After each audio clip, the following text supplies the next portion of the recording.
we're going to cover gear first, right? Yeah, let's do our gear reviews. Ready? Yep. All right.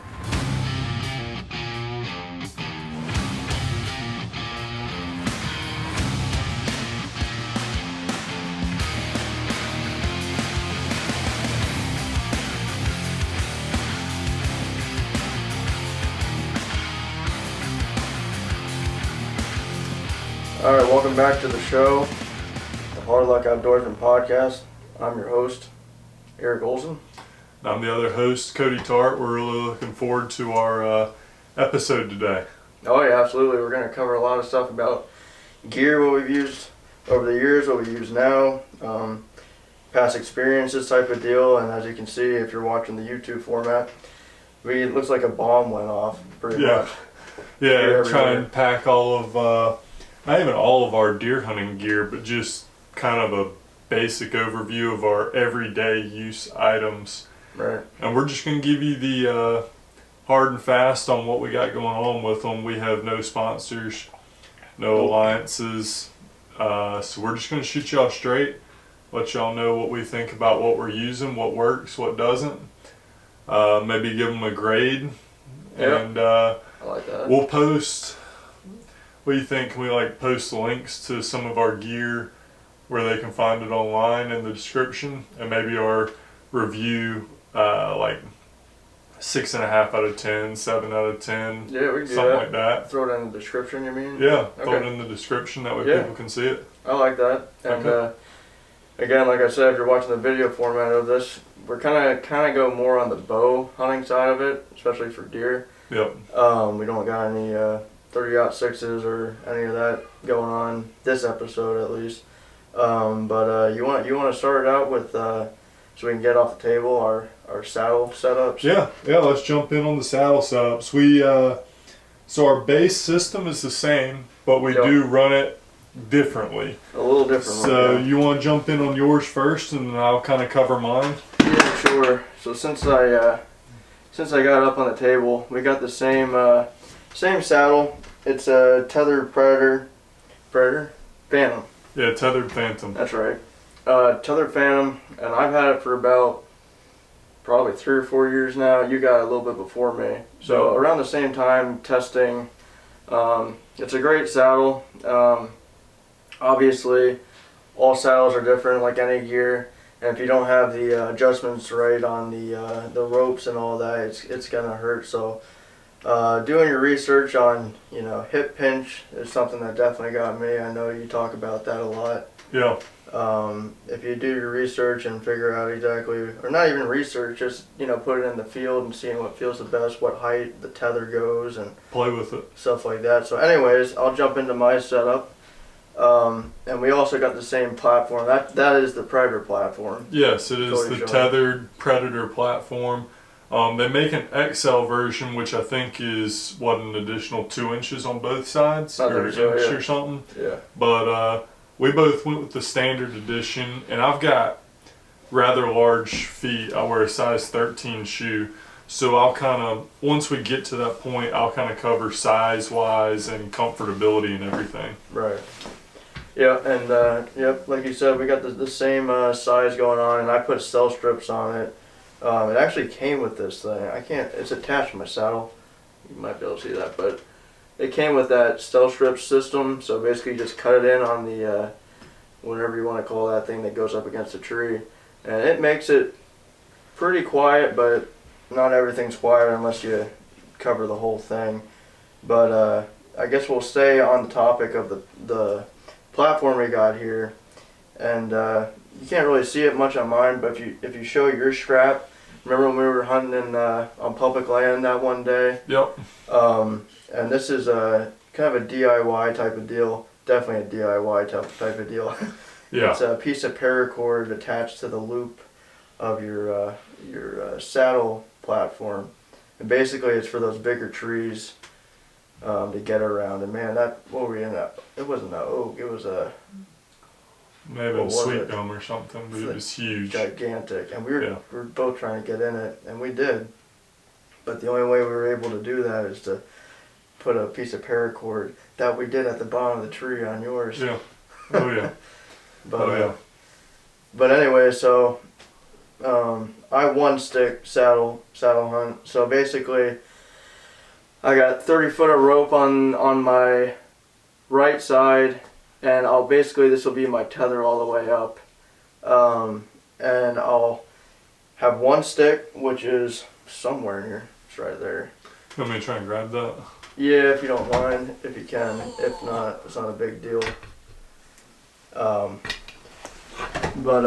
Yeah, Cody's gonna grab that without getting a broadhead in his arm. There you go. Good. Thank you. And, man, everybody on YouTube is seeing what is going on behind the scenes, so they love to see that. I'm just going to set these arrows back here. I'll grab them when you're ready. Yeah, that's probably a good idea. Thank you. So this is the one stick I use, and it's by Eastern Outdoors, and it's got a metal, no, it's not a metal cleat, but it's got a cleat on there, and I don't know how much rope is around it, at least 30 to get around those big trees. And basically, so the tree's right here, I'll put the stick on the tree, I'll have my saddle on, I'll put my 30 foot of rope, not all 30 feet, I'll put about 6 feet out, get on the tree, and basically,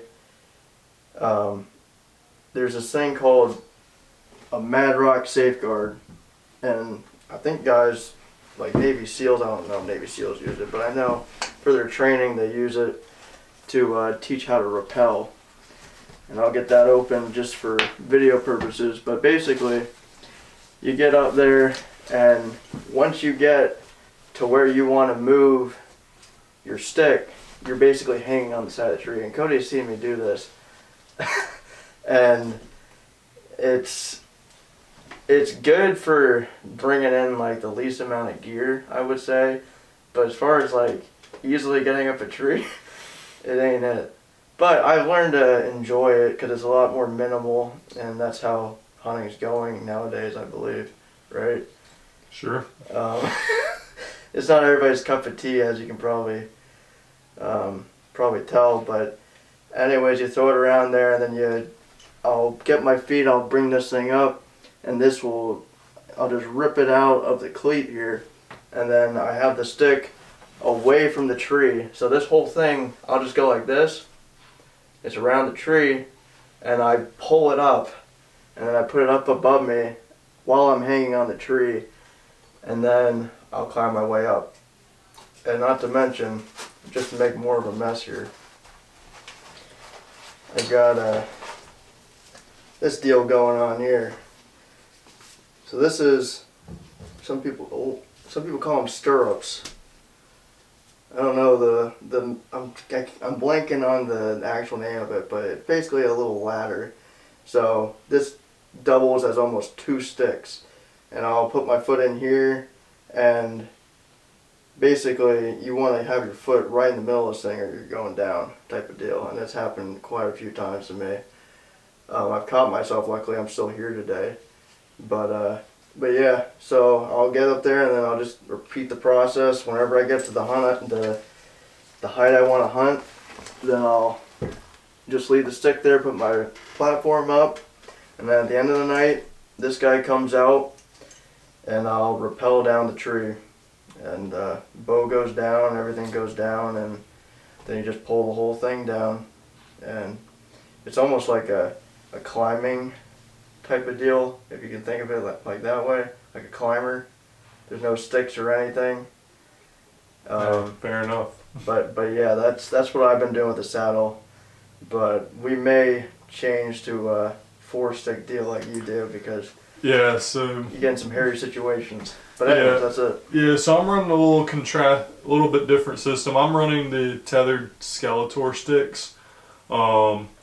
I believe they're right about 2 pounds a stick. I carry 4 of them, so 8 pounds. Still really lightweight. They're a quiet system with a little bit of stealth stripping. The foot pieces fold out, and they also fold at an angle away from the tree, so you have plenty of real estate to get your foot onto. It's a quick lock system to the tree. It's just almost like a T tie off. And honestly, I can fly up a tree. It's really quiet. Really good system. I like it. All the sticks clip together by little plastic press fit pieces. They slide apart really easily. I've been really impressed with the sticks and the whole system. I guess if I had to rate kind of the whole tethered system as a whole, I'd probably go somewhere around 8.5, 9 out of 10. My only real complaints with it are the saddle is not super comfortable until you've broken it in. When you first get it, it's really stiff, which is good. It's made really well. But it definitely takes a break-in period. And then just an experimental period. I mean, it took me probably 2 years of hunting in it regularly before I finally got it comfortable where I knew how to use it efficiently, effectively. As far as the platform to the system, I've been really impressed by the Predator platform. I have really big feet and I still do not have an issue with the platform. I haven't had any type of discomfort or anything. The only thing I'll say is for me, I kind of like to have it almost tilted down just a couple degrees from the tree. It tends to be more comfortable that way because I'm leaning back so my feet aren't upright, putting a lot of pressure on my ankles and stuff. Just tends to be a little more comfortable that way. So, but either way, I really like the system. To me, it's the most convenient, quick, quiet way to get up a tree, and you can hunt any tree. So that's kind of my system. Overall, I'd rate it probably 8.5 out of 10. The sticks and the platform would probably be 9, and the saddle itself would probably be 7.5 or 8. Okay, yeah. I guess I didn't rate mine. I'm just gonna do the whole thing all together. Okay.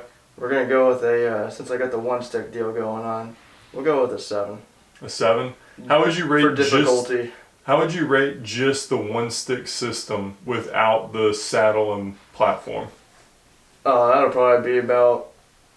That'll be a little higher. Probably I'll go with an 8.5 like you did. Really? You would rate just the one stick climbing Oh, the one system? stick. Yeah. No, I thought you were talking about the. My bad. No, that's probably gonna be. I'm getting used to it, so we'll give it a 5. A 5? Okay. Yeah, but for being a minimalist, definitely be a 10. But man, if you're trying to at ease get up that tree, it's not the system for you.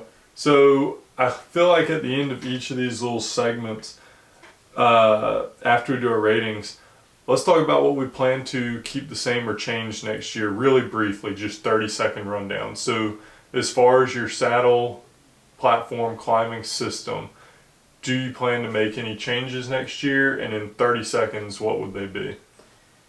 Alright, 30 seconds. Go.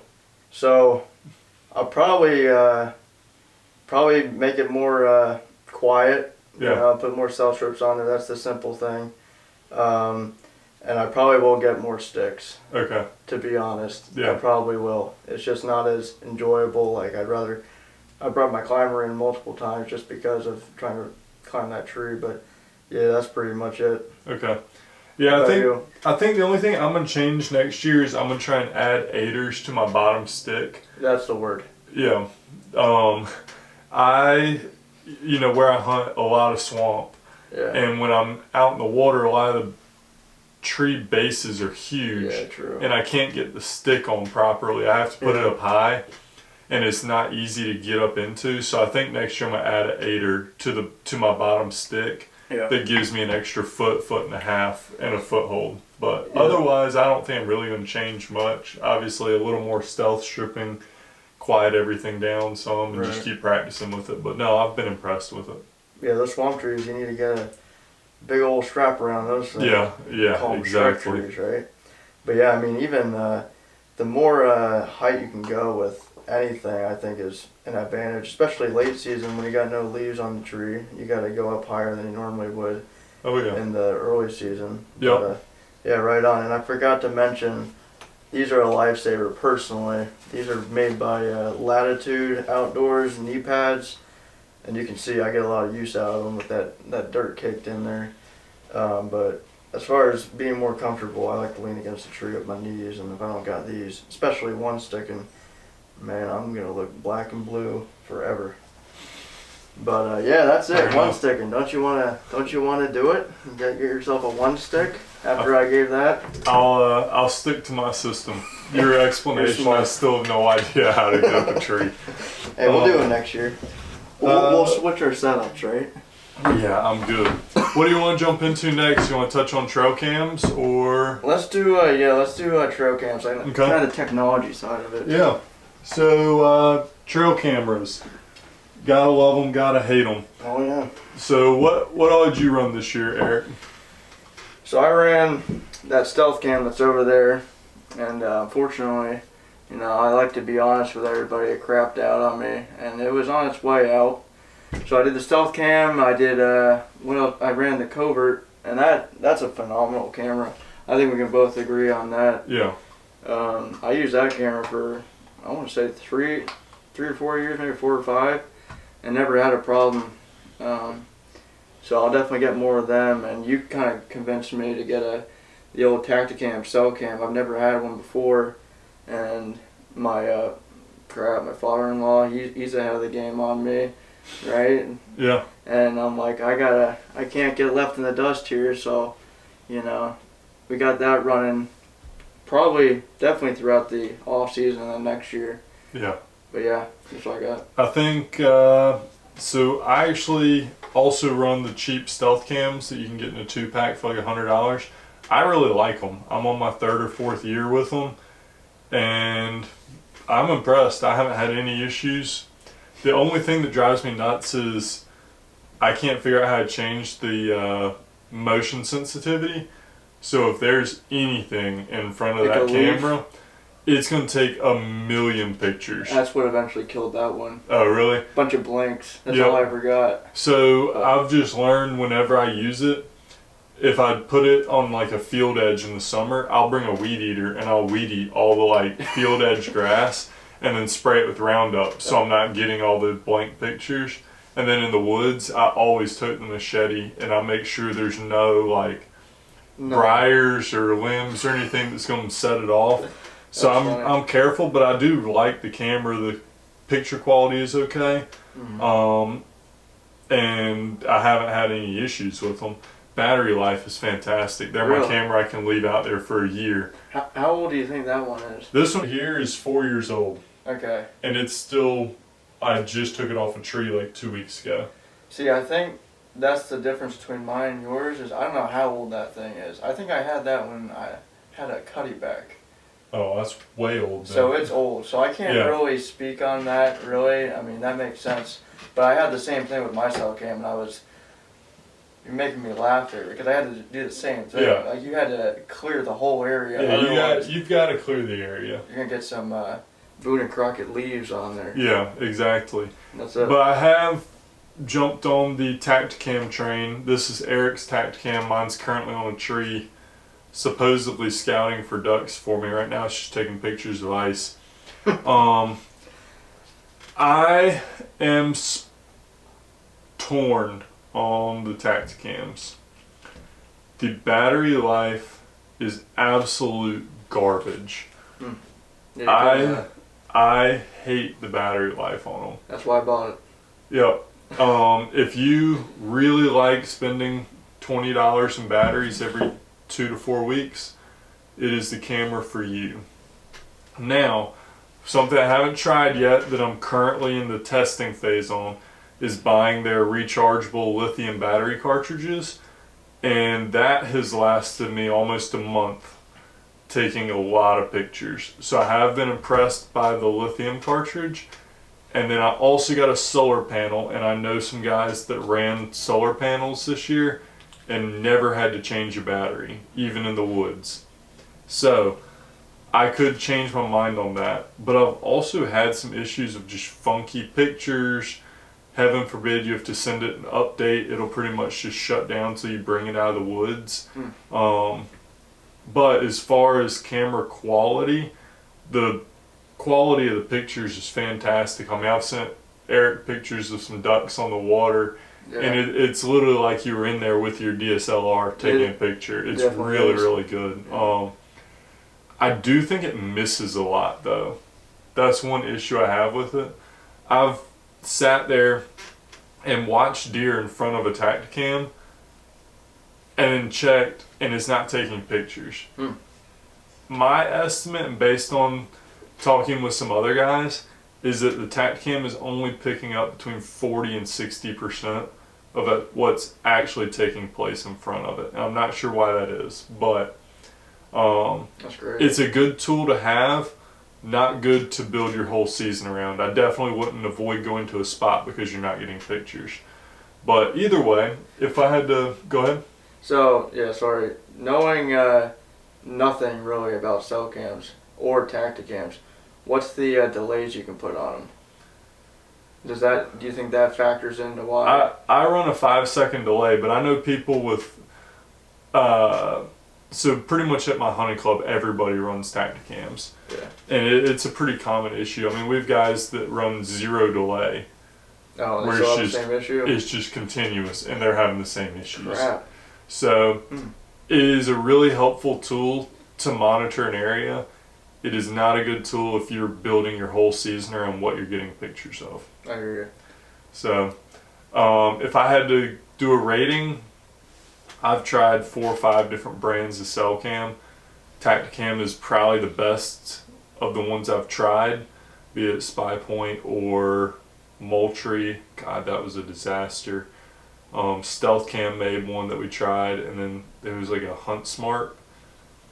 And Tacticam has been the best of a bad bunch. I would probably rate it 6, maybe 6.5. Pros, it is really convenient, and it tends to pick up a cellular service better than the other ones. Especially the new one, right? Yeah, the new ones will select the best wireless carrier for that area. The cons, the antennas are breakable, especially on the older models. They break all the time if a raccoon plays with it. Correct me if I'm wrong, but on this new one, was this the 3.0? Yeah, the 3.0. You don't even have to put the antenna up, right? No, you don't.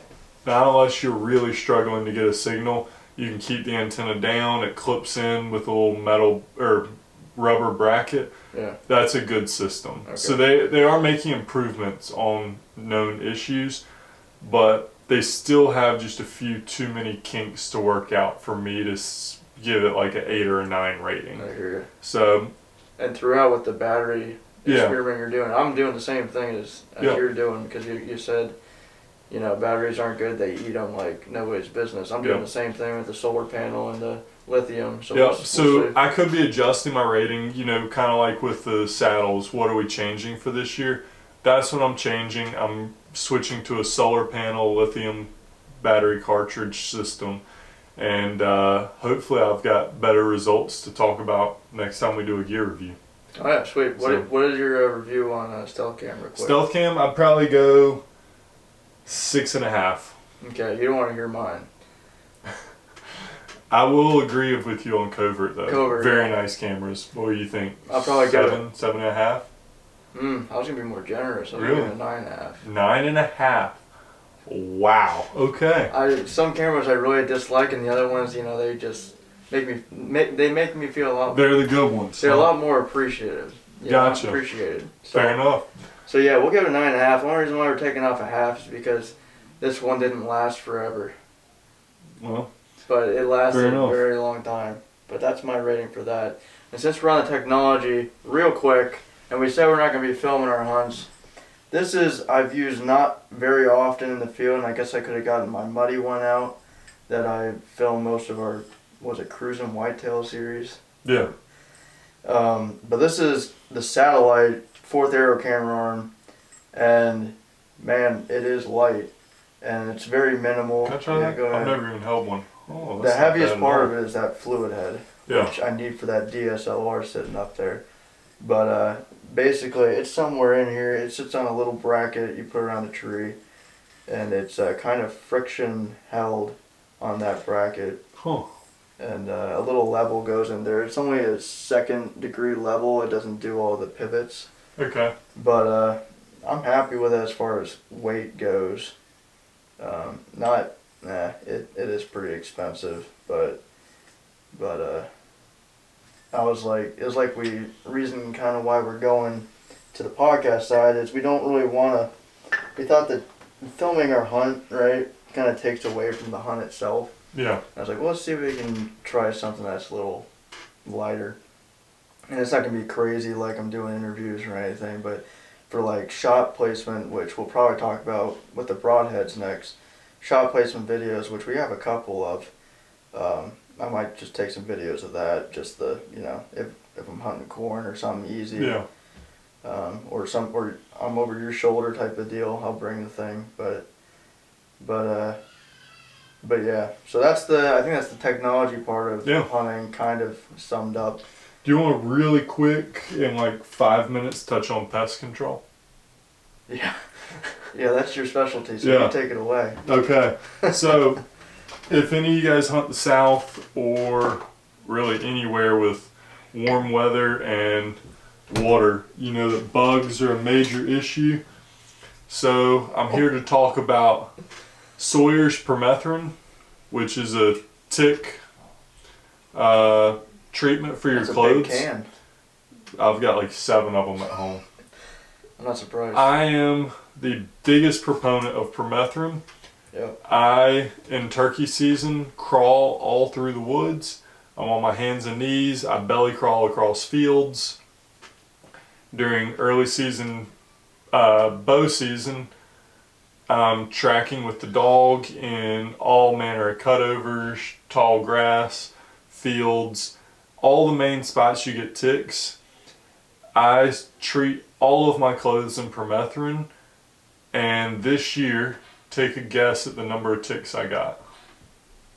You're using that? Using this. I'm going to say 0. 0? I did get 1 total tick.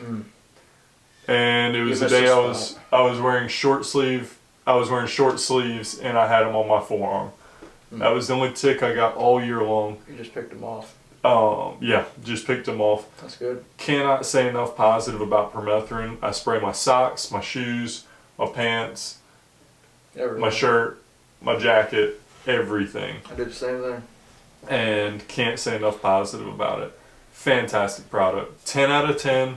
Would recommend 100 times over. And just to mention, you said ticks. It also gets rid of chiggers, like chiggers, it says on there. And I haven't gotten any chiggers. We've been hunting forever, and I'm a magnet to chiggers. Yeah. You might remember in high school, I'd have like clear nail polish all over my skin because that's how you kill them, apparently.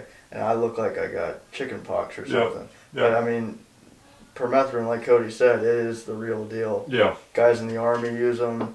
That's kind of how I figured it out. My dad's buddy says, yeah, you got to use permethrin. And sure enough, it works. Yep.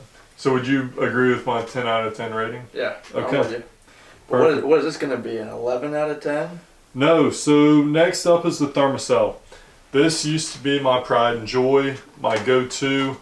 I've had 2 and 3 of them running around me during turkey season. I don't know what happened this year. I don't know if they dulled down their mats or what. But come deer season this year, we had all the hurricanes. Oh, it was terrible. I've never seen mosquitoes like we had this year.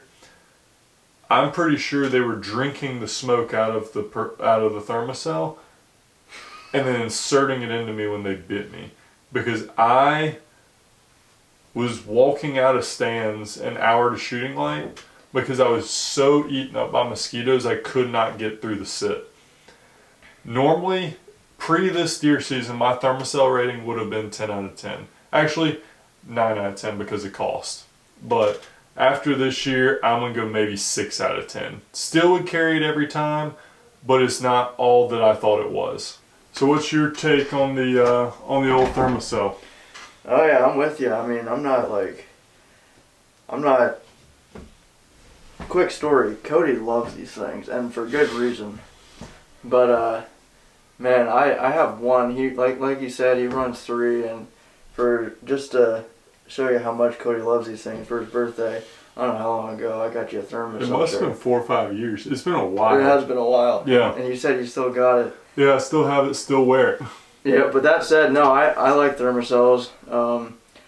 I will be honest, the reason why I kind of stay away from it is I've heard that if you breathe it in, it's almost as bad as a cigarette smoke. But when it comes to, man, October, man, I was rolling that thing. I didn't care if I died. Yeah. I got pictures. I might throw it up on there of me like this with my hat on. I think I sent it to you. And that was October after the hurricane. Just oh my goodness, brutal. you couldn't survive. Brutal. But no, I probably give. I mean, with the mats, it kind of makes sense what you're saying because they were all around me. Yeah. If we were to give a rating, I'd probably give it about a. Right now, currently, probably a 6.5. Yeah, that's about where I'm landing. Yeah. And, you know, even on their best of days, I'm still probably landing 8.5, 9, just due to cost of constantly replacing butane and replacing mats. But, yeah, I think 6.5 is fair. You want to jump in on broadheads now? Yeah, sure. We could go on for a million years on broadhead and arrow setups. Oh, yeah. But for sake of not dragging on, I think we're going to be try and be pretty quick and just hit 3 major aspects of the broadhead and arrow setups we're running: tunability, durability, and penetration. Right.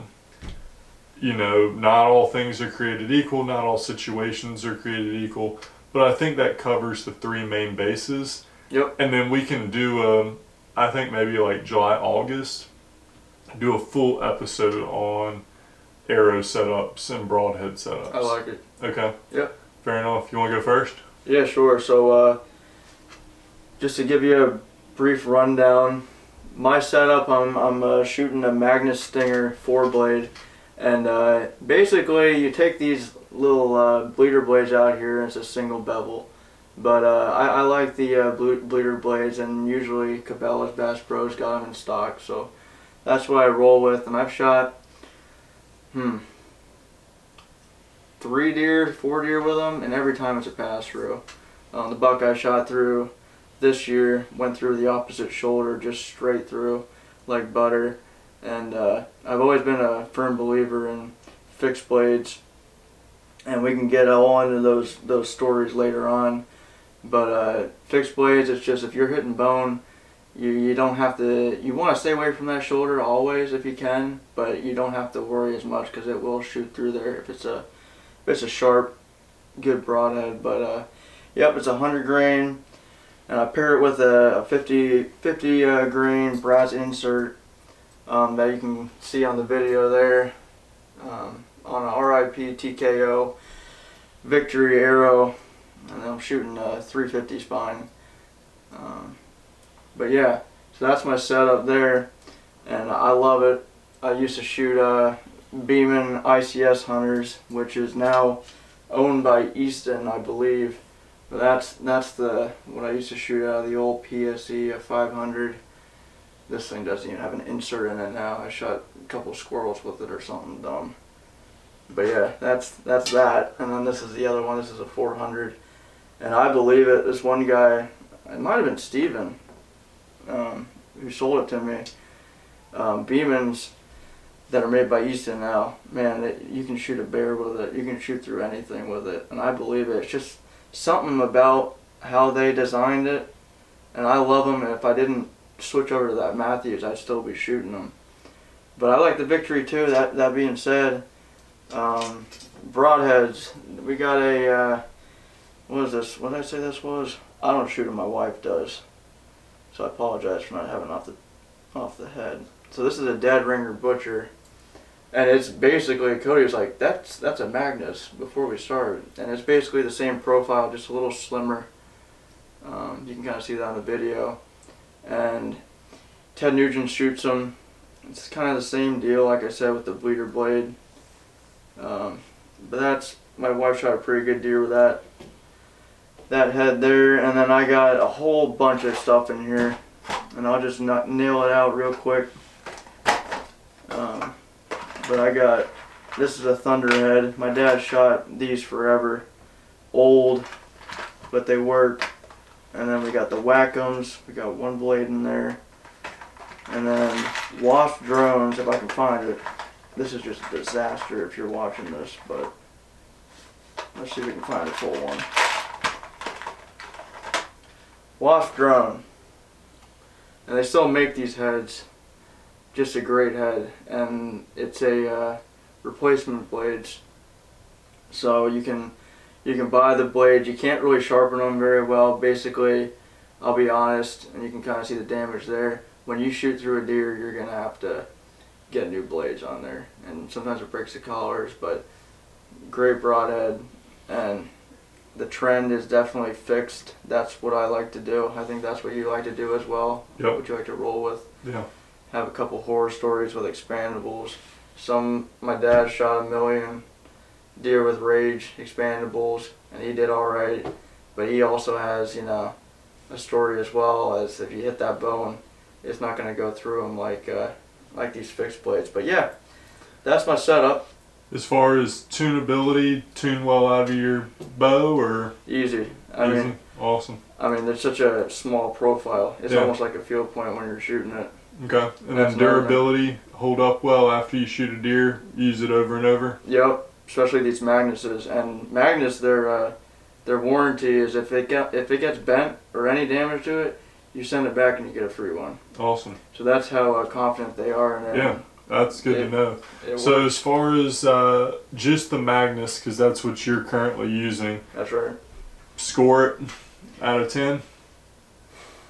I will give it a 7.5. 7.5. What's the con? The con is it doesn't always leave a great blood trail. Okay. So it'll bleed internally. If you hit him, I killed a deer, shot him in the heart, and he didn't bleed until maybe 20 yards from there, but he was dead right there. Okay. But every single, scenario is different Yeah. with any type of hunt. So Okay. that's the only knock on it. Perfect.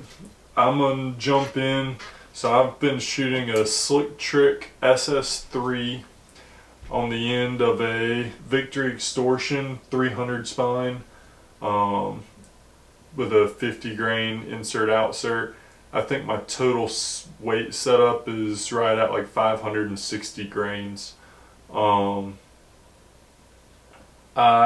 this arrow is actually covered in blood. I shot a deer with it this year. As far as the broadhead goes, it tunes really well, which is why I shot it this year. I've had some tuning issues out of my bow over the last couple of years due to dropping it out of a deer stand, and I've had a lot of work done on the cams and everything else trying to get them back perfect, and they're right about there, but on some of the larger diameter fixed blades I still have tuning issues.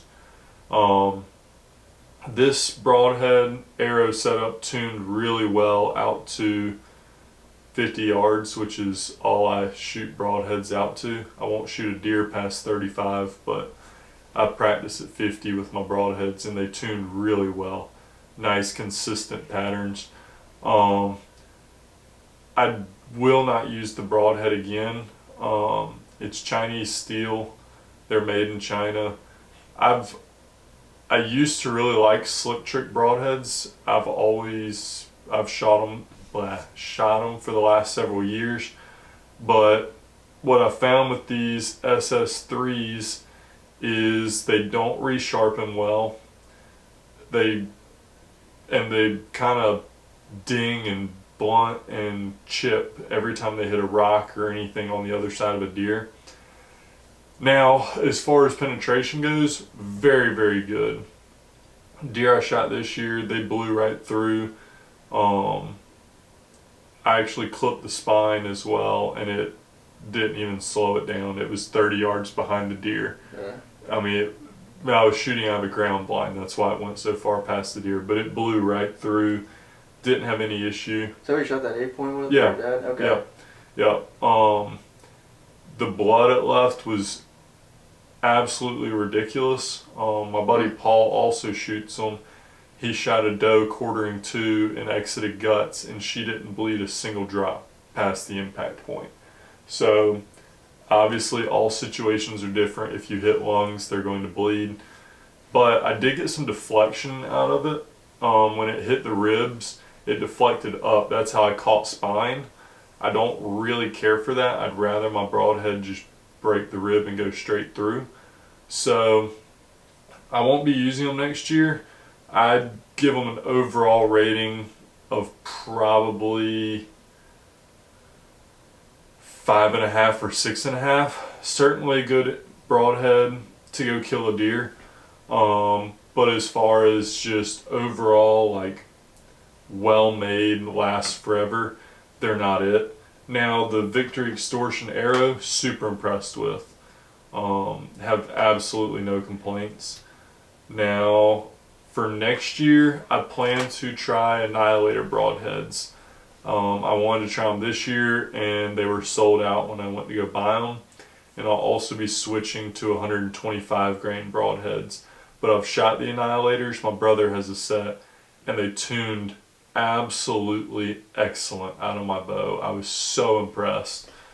Is it a little bigger profile? Just a hair larger profile. Yeah. I think it's 1/8, 1 1/4 maybe. I got you. 3-blade as well. You set it on sandpaper or whetstone, sharpens right up. Made in the USA, really high quality steel. Beautiful. They guarantee them for life. Just a really good broadhead. Nice. So really looking forward to trying those this upcoming year. Figured now that it's springtime almost, I should be able to find them in stock again. So I'm going to get some of those and bring you guys the results. So right on. That's a really good point about always tuning your broadheads. You don't ever believe anything your buddy tells you. You know, as much as you love the guy, you know, maybe it's not. Yeah. You should probably shoot for yourself. Always shoot your broadheads before you take them into the woods. That's right. And even if it's a small head and you're like, man, I'll just shoot like my field point. Let's just put it in the quiver and go. Don't do it. Yeah. And you'll see later on stories about that. It's just not worth it. Yep. No. But you learn. You want to jump in on like binoculars, rangefinders? Yeah, I guess we forgot that on the technology side, but we can jump in real quick. Yeah. You want to hit your rangefinder first? Yeah. So this is a Halo XL 450, and it's, you know, I say it's about middle tier. I love it. It's super simple. You know, you can get yards, you can get meters, whatever you want. Now, obviously, we gauge it off of yards, so that's what we're gonna keep it on. But it's got the you know, straight to it yardage, and then I think it has the radius like uphill and all that as Angle well. compensation. That's right. So I love the thing. I mean, I think I paid maybe like close to $100 for it, so not like breaking the bank or anything terrible anyways, but no, I love it. It's perfect. It goes in my my pouch on my bag, so I can easily get it, you know, if a deer decides to pop his head out and I want to shoot it. So always at hand. But yeah, I'll probably give it, I mean, it's a rangefinder. I'll give it about give a solid 9. 9? That's like pretty solid. I like it. Awesome. Yeah. Well, I'm going to jump in. So I guess you can call me a snob, but all my optics are loophole, other than my old 30-30 lever action I run a Bushnell on. But my binoculars are loophole BX4 Pro Guide HDs, and they're 8x42.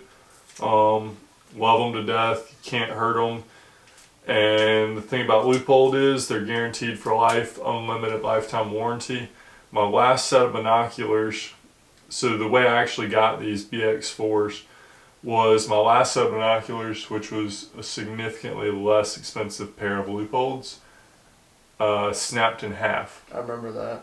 I can't remember how I did it. Were you turkey hunting? You were crawling? Yeah, I may have been crawling turkey hunting, but I broke them in half and sent them in, loophole, no questions asked. They called me and said, hey, we don't make this binocular anymore. I'd had them for like 10 or 15 years. And I said, oh, well, that sucks. No worries. And they're like, well, we can send you the BX4 Pro Guide HD and 8x42 for free. No cost, no shipping, nothing. Wow. I said, that's fine. So they sent them to me. I prefer the 8x magnification. I primarily hunt in the woods, so I don't need 10 or 12. super impressed with them. Can't hurt them. They give great low light clarity. And I mean, they, like I said, they're guaranteed for life. Leupold stands by the product. So I can't really come up with a reason to give them anything less than 10 out of 10. Yeah. Just really, really nice. No, that's awesome. If they ever fail, I know that Leupold will take care of me and send me another set. I didn't bring it, but I also run a Leupold rangefinder. I love it too. It has a lot of different settings as far as I can change my setting from my bow, and it'll do angle compensation, holds, and everything.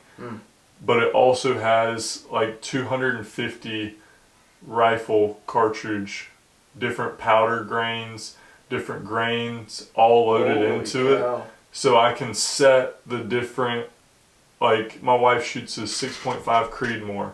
So under 6.5 Creedmoor, it'll have multiple different grain options. So she shoots 125 grain. So I can select 6.5 Creedmoor, 125 grain, and then that rangefinder will do angle compensation for your elevation, and then it'll also give you your holdovers at different ranges based on either 100 or 200 yard zero for that grain of 6.5 Creedmoor. Jeez, you sold me. It's really, really nice. So Leupold, we love you. If you love us, you know what to do. Yeah, absolutely. No, I use their scopes, their rangefinders. Honestly, I wouldn't use anybody different. They're just, I don't blame you. They stand by their product. They make a fantastic product. So me, on the other hand, I got the old, like I said in the last one, the old youth junior binoculars. You know, like junior Birdman going on. Yeah. So I think the next one I'm gonna get is a Leupold. Maybe they'll send me a free one since I know you. Hey. Give me the broken ones, right? No, we're not gonna do that. They do keep broken ones if you send them in, but to put in perspective how much they stand by their product, I knew a guy, and I do not promote this from an ethical standpoint in any way, shape, or form, but he found a pair of Leupold binoculars in the woods broken. He picked them up, sent them into Leupold. No questions asked, they sent him a brand new pair. Oh man. I mean, they really and truly stand by their product. That's no questions asked. I mean, it is really impressive. That's service right there. Wow. Yeah, but either way, I guess we can jump off of that. I'm pretty much wrapped up. I have nothing else to review. I don't think I do either. Okay. I mean, we could get into gutting knives. Here, let me get my gutting knife out. Oh, I just use whatever's available, so I'll let you jump on that. That's my gutting knife. It's an antler. I'm just kidding, I don't use that. Okay. That'd be a little too much. That would make me thinking that I'm Rambo or something weird. No, this is what I use, but I was just kidding about the gutting knife. Okay. But we'll stay on the, just real quick, because I love this thing. It's almost like how much you love your Leupold. Yeah. It's a black diamond headlamp, and I always like to have a red or a green. We'll see if we can get it on there. A red or a green light on there, because I personally think that there we go. I got my red light on. I've been figuring that out for a while. I personally think that deer can see, you know, right, like a white light rather than a red or green, personally. Oh, this is going to be a good debate for another episode. It is a good debate. I am looking for, okay, that's going to be a near episode because I have thoughts on that. So Cody thinks that deer are used to cars driving through the woods. No, that's not my take. I'm not gonna doing this. This is a whole rabbit trail. I didn't even bring up scent control, so thank me for that. Yeah, that would have been a whole nother one. Anyways, me personally, you know, I love to have a red or green light on there because it's just, you know, something in my head. And I like having a red or green light too. You do? Yeah. Okay, so we're agreeing here.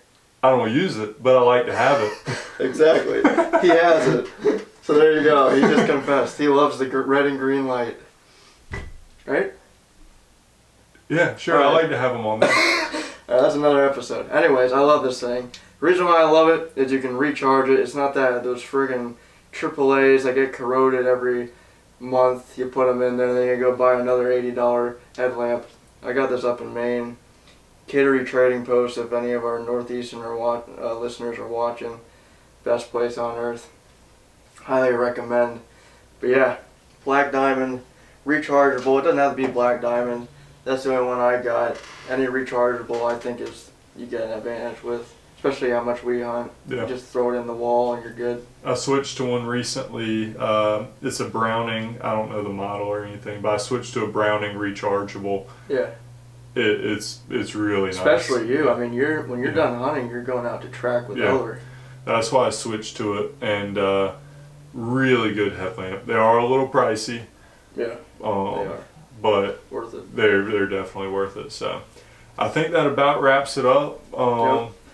Man, I look forward to our red, green, white light debate. Oh man, that's coming, folks. I'm ready to jump in on that now. Another day. All right, you guys, we appreciate it. Thank you for listening. Let us know your thoughts on the reviews. The links to a lot of the products that we have reviewed will be in the description on the podcast side and the YouTube side. So Making me work, huh? yeah. Either way, appreciate y'all listening. Yeah, thank you. And look forward to catching you guys in the next week.